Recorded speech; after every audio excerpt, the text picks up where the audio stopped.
The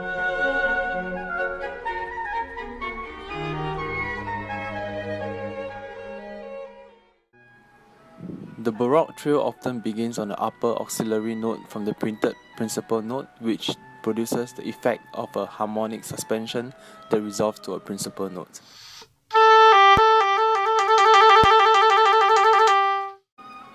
The classical trill begins with an appoggiatura that precedes its note.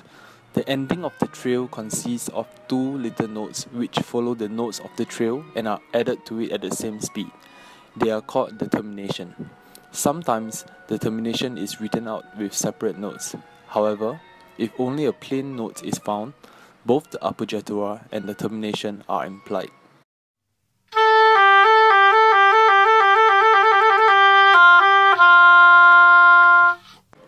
Trills after the time of Mozart begins on the printed principal note itself rather than on the upper auxiliary note, and one trills upwards from there.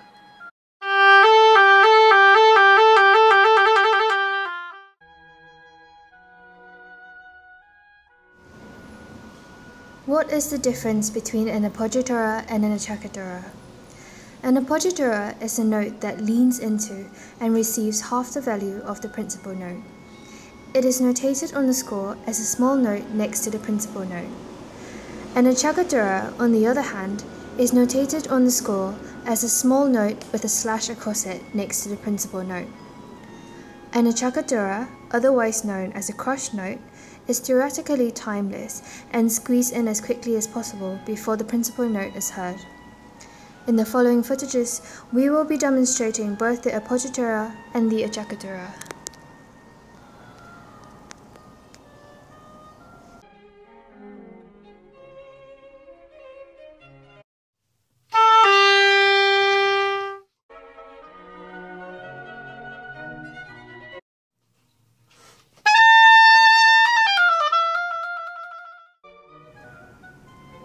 The appoggiatura.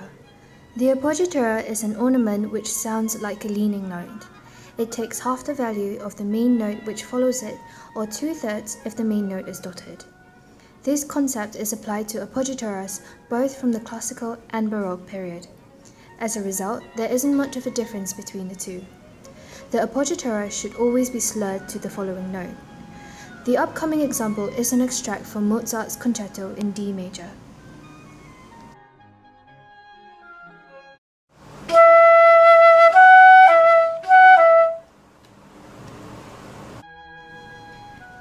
In the next two footages, we will be demonstrating two different ways of executing a trill in an extract from Mozart's Oboe Quartet in F. Which do you prefer?